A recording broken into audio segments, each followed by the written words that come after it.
राधे राधे भक्तों, सभी भक्तगणों को मेरा सादर नमस्कार। माघ मास का 7वां अध्याय। जिस प्रकार हमने छठे अध्याय तक जाना कि कुंडल तथा विकुंडल अपने पाप कर्मों के कारण अंत में यमदूत के द्वारा बांध कर ले जाए गए और यमराज के पास प्रस्तुत किए गए तथा आगे की कथा इस प्रकार है। 7वां अध्याय। चित्रगुप्त ने उन दोनों के कर्मों की आलोचना करके दूतों से कहा कि बड़े भाई कुंडल को घोर नरक में डालो और दूसरे छोटे भाई विकुंडल को स्वर्ग ले जाओ जहाँ उत्तम भोग है। तब एक दूत तो कुंडल को नरक में फेंकने के लिए ले गया और दूसरा दूत बड़ी नम्रता से कहने लगा कि हे विकुंडल, चलो तुम अपने अच्छे कर्मों से स्वर्ग को प्राप्त होकर अनेक प्रकार के भोगों को भोगो। तब विकुंडल बड़े विस्मय के साथ मन में संशय धरकर दूत से कहने लगा कि हे यमदूत, मेरे मन में बड़ी भारी शंका उत्पन्न हो गई है, अतः मैं तुमसे पूछता हूँ, कृपा करके मेरे प्रश्नों का उत्तर दो। हम दोनों भाई एक ही कुल में उत्पन्न हुए, एक जैसे ही कर्म करते रहे। दोनों भाइयों ने कभी कोई शुभ कार्य नहीं किया, फिर एक को नरक क्यों और दूसरे को स्वर्ग किस कारण प्राप्त हुआ?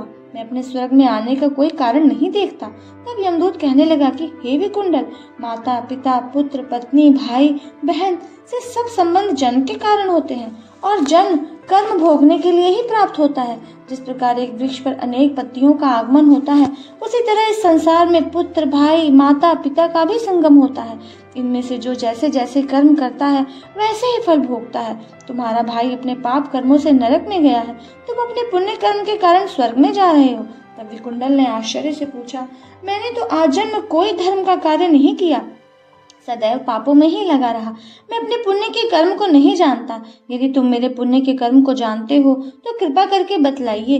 तब देवदूत कहने लगा कि मैं सब प्राणियों को भली भांति जानता हूँ, तुम नहीं जानते। सुनो, हरि मित्र का पुत्र सुमित्र नाम का ब्राह्मण था, जिसका आश्रम यमुना नदी के दक्षिण दिशा में था। उसके साथ जंगल में ही तुम्हारी मित्रता हो गई और उसके साथ तुमने 2 बार माघ मास में श्री यमुना जी में स्नान किया था। पहली बार स्नान करने से तुम्हारे सब पाप नाश हो गए और दूसरी बार स्नान करने से तुमको स्वर्ग प्राप्त हुआ है। सो हे वैश्यवर, तुमने 2 बार माघ मास में स्नान किया, इसी के पुण्य के फल से तुमको स्वर्ग प्राप्त हुआ है और तुम्हारा भाई नरक को प्राप्त हुआ।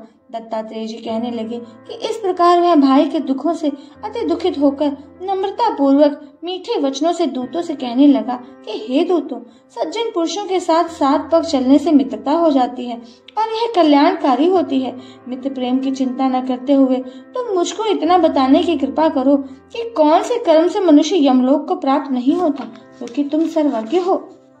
श्रीमन्नारायण नारायण हरि हरि, भजमन नारायण नारायण हरि हरि, हरि ओम नमो नारायणाय, ओम नमो नारायणाय, हरि ओम नमो नारायणाय। भक्तों, इस प्रकार से 7वां अध्याय संपूर्ण हुआ।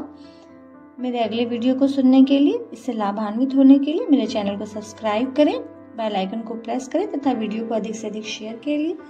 तब तक के लिए नमस्कार। राधे राधे।